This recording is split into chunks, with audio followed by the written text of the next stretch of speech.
Paul Mathenge.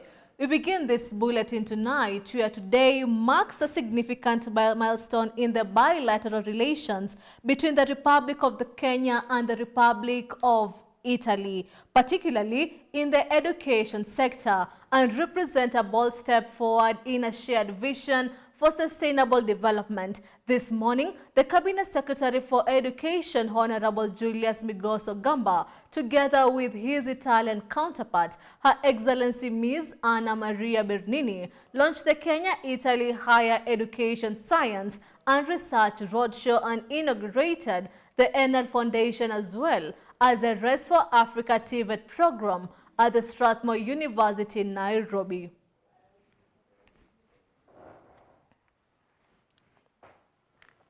The purpose of being here is for us to sign a memorandum of understanding between the Republic of Kenya and the Republic of Italy with respect to higher education, research, and innovation. We've been operating on a memorandum that was signed a long time ago, and it had come out of operation, and we thought it is important for us to have a new memorandum of understanding to allow us to be able to effect the number of programs and collaborations that we want to undertake between Italy and Kenya. And this will enable us achieve the goals of the 21st century between our two countries, which has had a relationship for the last 64 years. We would like to go a step ahead. We would like to enforce, foster, to make even deeper our relations, not only in scientific terms, but through an ecosystemical cooperation that is going to involve universities, research entities, businesses, and communities. I would like to thank by heart my interlocutors of these days. You've been inspiring. You gave us strong, innovative ideas to develop together, to make our two communities and to make the world better through our collaboration, through research, through the work we will do together. The Memorandum of Understanding we are signing today is just the beginning. We will do more. We will implement the mobility of our students, researchers, technologists, professors, because we have to implement infrastructures, technological infrastructures, large research infrastructures, but the first infrastructures is human capital. And that's the goal, that's the treasure that we want to implement together. Thank you.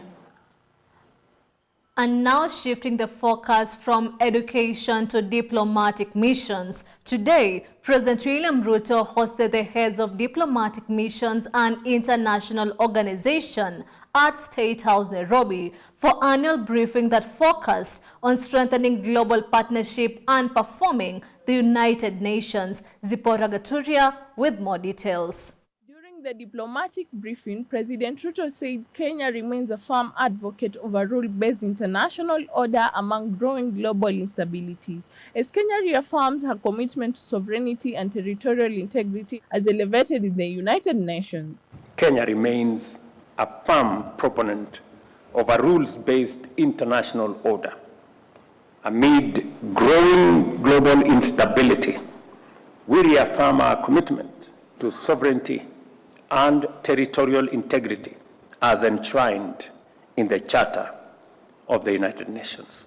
President Ruto went ahead and said Kenya supports renewed effort to strengthen and adequately resource the United Nations, warning that the defunding of the UN agencies weakens the cooperation and diminishes the international community. Kenya therefore supports renewed efforts to strengthen and adequately resource the UN system. The defunding of UN agencies weakens multilateral cooperation and diminishes the international community's capacity to respond to conflict, humanitarian crisis, global health threats, and development challenges. Zipporah Gaturia for GBS. And now moving forward, the Council of Governors has unanimously resolved to suspend all appearance before the Senate's County Public Accounts and Investment Committee, that is the CPAC, until a candid meeting is held with Senate leadership over claims of extortion and harassment. The resolution was reached during a two-day retreat in Kilifi, attended by more than 30 governors. The county bosses say the committee has turned into a platform for intimidation and humiliation, even as they insist they are not opposed to accountability. The governors have also singled out 4 senators whom they accuse of being notorious for extortion, but say they will only provide names and evidence during an open engagement with the Senate leadership. To decide not to appear before CPAC. But I want to make it very clear, we do understand that the courts have pronounced themselves on this matter before, that governors must appear in person. But the same courts also required that governors be treated with decorum. And the courts, in reaching that decision, did not envisage that there will be extortion, intimidation, humiliation, and harassment. So, Excellency, governors deliberated on this matter and decided until the rules of engagement are redefined and until we have been heard by the leadership of the Senate on the ongoings in that particular committee, by particular and specific senators who sit in that committee, we shall not appear before PAC. We have a problem not just with the CPAC committee. We have a problem with 4 senators. They know themselves in the committee of CPAC of the Senate. Those 4 senators know themselves. And we are saying they are involved in extortionists, being extortionists. They harass governors, they intimidate them, they even use political maneuvers of keeping governors there the whole day, waiting to be seen without even communicating to them, hoping that the governors will be able to give in to their whims. And we are saying Senate is a house of noble men and women. There are other senators who can serve in that committee and will not appear in that CPAC committee if and until when those senators and the leadership is changed, because they're the ones who are spoiling. And now to a more sad story. More than 30 students from Mukuru area in Nairobi are yet to report to senior secondary schools, nearly 1 month after the academic term began. Parents of the grade 10 students say their children are turned away despite President William Ruto's directive to school administrators not to deny entry to learners who lack school fees or uniforms. Let's take a look. It is here in the Mukuru Kwanjenga informal settlement in Nairobi where we meet about 30 grade 10 students who are yet to report to school, gather together as they await for help. Sadness is clearly visible on their faces. More than 3 weeks after their peers reported to school, the students remain at home appealing for assistance. Deborah Nyatich, who scored 54 marks in the KHSA examination, is among them. President William Ruto's directive not to lock out any learner had given her hope of joining Suguta Girls School in Kisii County, but she now finds herself stranded with no clear way forward. Hakuna venye naweza toka hapa, hakuna fare. Sasa siwezi enda kulala kwa bila mattress shule. Tunahitaji mattress box, mimi kama msichana nahitaji pads, mafuta. Sasa hatukuwa na hiyo uwezo kabisa. Sasa ndio maana hadi sikuenda shule mpaka leo. Monica Kilonzo, on her part, recounts how her journey to Kisii to take a child to school ended in disappointment after the president's directive failed to be implemented. Baada ya kuenda Kisii, vile tulichangiwa tukaenda tukapewa mattress na tukachangiwa sanduku. Baada ya kufika vile tulifika tu hatukuweza kuingia kwa gate. Tuliambiwa turudi. So baada ya kuambiwa turudi, by the way tuliomba hata usingizi. Tukalala, kuna mama alitusaidia tukalala. Kesho yake nikapigia chief simu ambao ni Chief Cosmas wa Imara Daima, Yeye ndio aliweza kututumia fare. Na watu wako shule washasoma na mimi bado niko huko, na hofia nikienda naweza pata syllabus imesonga na catch up inaweza kuwa ngumu. Tulisikia president akisema tuende shule, tukaenda, kaambia principal, yeye akasema hakuna school fees imelipwa, inabidi mrudi nyumbani mtafute pesa na mnunue vitu zinahitajika shuleni. Mukuru kwa Njenga alone has an estimated 60 students who are yet to report to school. Hata ile narrative alisema ati watoto waende shule watachukuliwa venye wako, it is not happening. Tumefanya kazi kubwa sana ya kutoa watoto kwa dump site na kuwaongelesha na kuwapea hope. Ati kuna hope wataenda shule. Na hapa kwetu Mukuru ukiangalia tuko na watoto wengi sana na wengi wamekuwa wanarandaranda. Tunaogopa hata sasa mimba za mapema because wasichana wetu wakianza kurandaranda hapa watapata early pregnancy. Education Principal Secretary Julius Bitok has defended the government's position, urging parents struggling with school fees to enroll their children in day schools, which are government funded and have lower costs for basic requirements. This is Jeff Aboki, GBS TV News. And with that, we take a short break. Keep your feedback streaming into social media platforms at GBS TV Africa. The SMS line is always 21144. We'll be right back.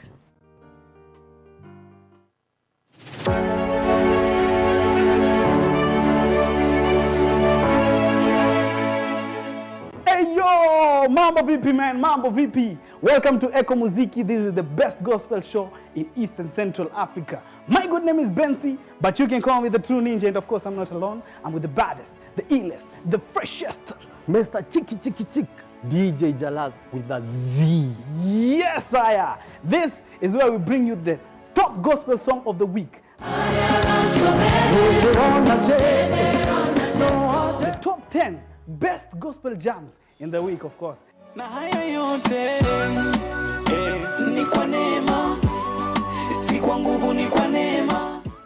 And of course, we bring you the best gospel news. And of course, the freshest interviews from the best guests.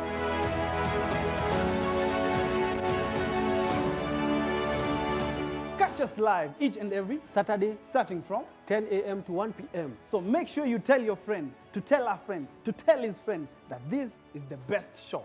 Only on GBS TV Africa.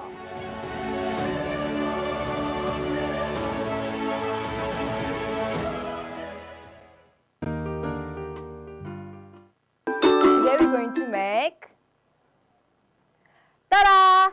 A boba tea letter set.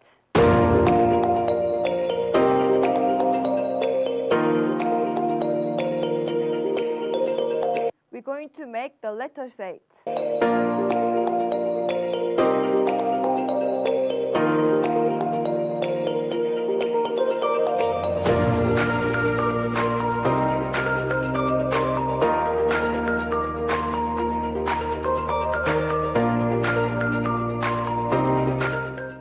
It looks really cute, right?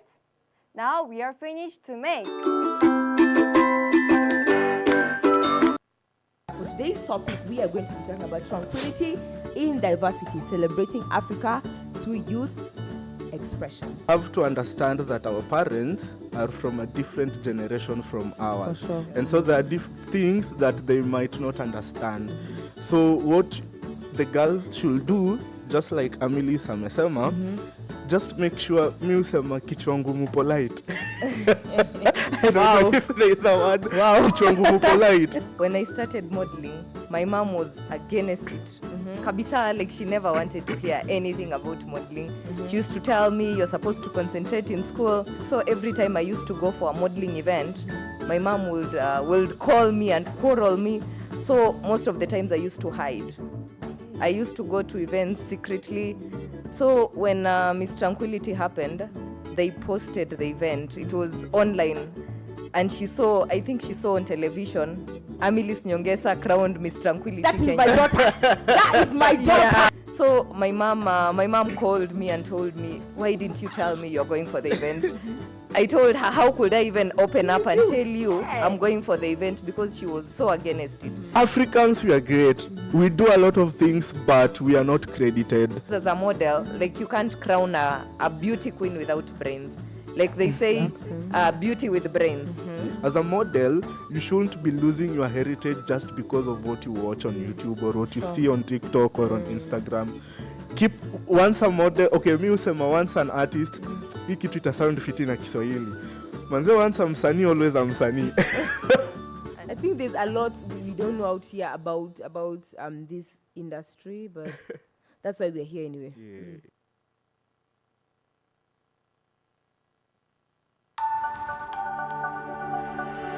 Everywhere, GBS. Welcome back to the bulletin, and now for sports lovers, it's time for your most anticipated part of the bulletin, the sports news. Let's get sporty.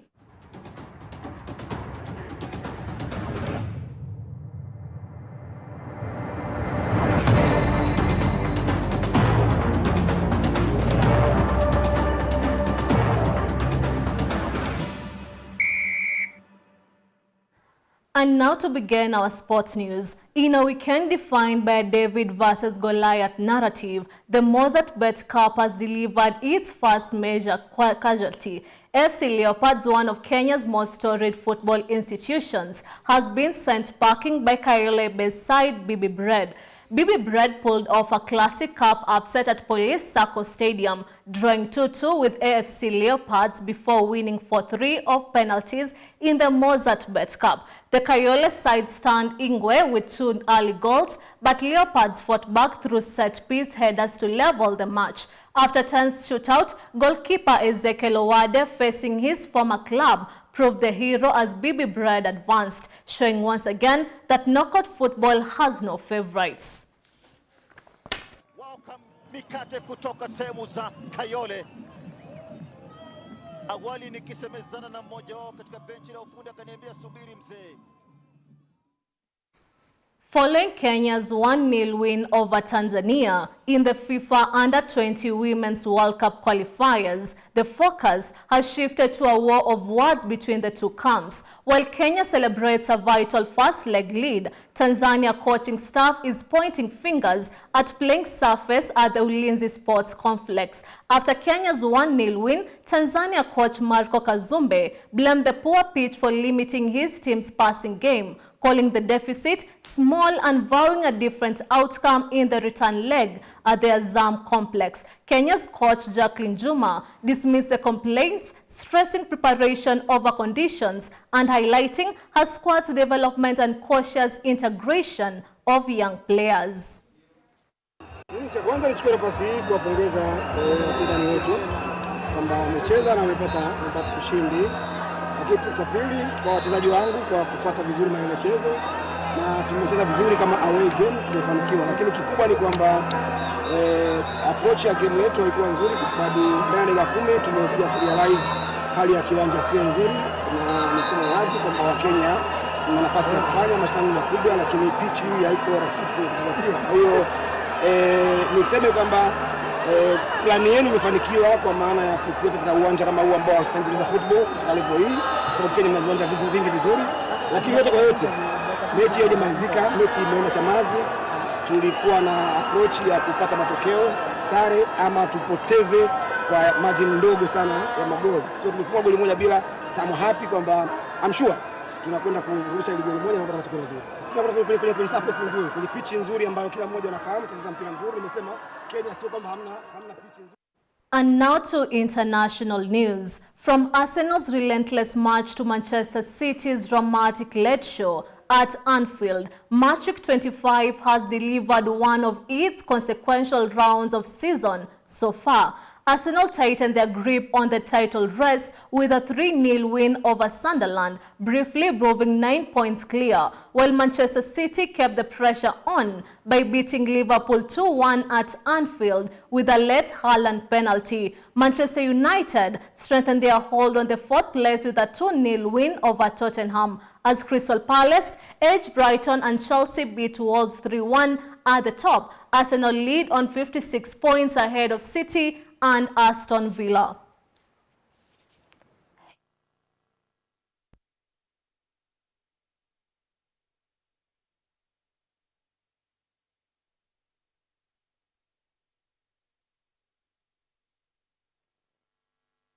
Kenya's Nairobi United hosted Moroccan giants Wydad SC in the 5th round of the CAF Confederation Cup group stages. The Nai boys, making their debut in continental football, were looking for their first points of the campaign, while the three-time Champions League winners arrived in Nairobi, aiming to seal their knockout spot. Nairobi United put up a brave fight but fell to a late 1-0 defeat against Wydad SC at Kasarani, with Wissam Ben scoring the winning goal in the 89th minute. The Kenyan side had early chances and were kept in the game, but goalkeeper Kevin Oduor's fine saves, but Wydad quality eventually sold. The results end in Nairobi United's campaign and sends Wydad top of Group B and into quarter-finals.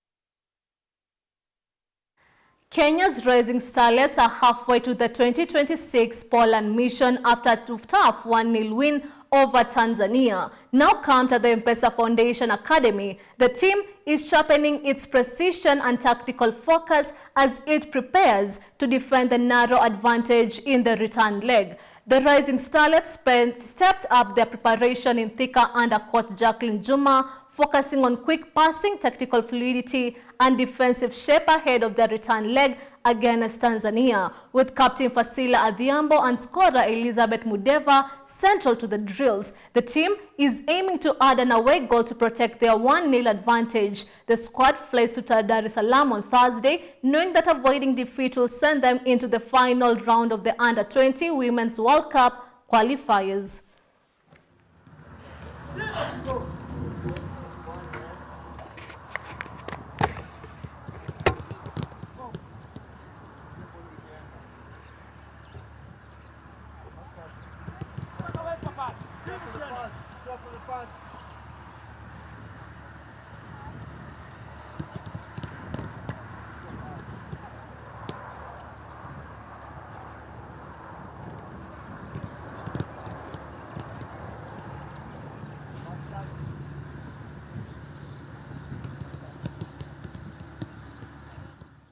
The dream of a World Cup debut is alive and well for Kenya's Rising Starlets. In a high-stakes East African derby at the Ulinzi Sports Complex, the Kenya Under-20 women's team took a massive step forward towards the 2026 FIFA World Cup in Poland.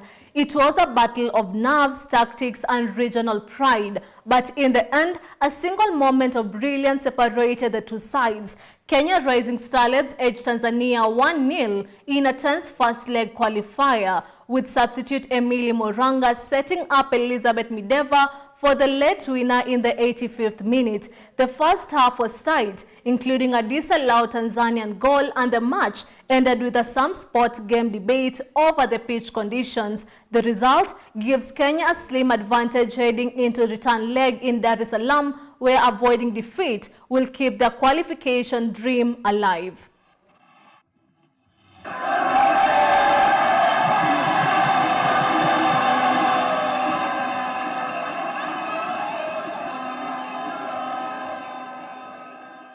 And with that, you have come to the end of the news bulletin. It's always a pleasure having you on board. My name is Susan Nganga, and our sign language interpreter tonight has been Paul Mathenge. Have a good night.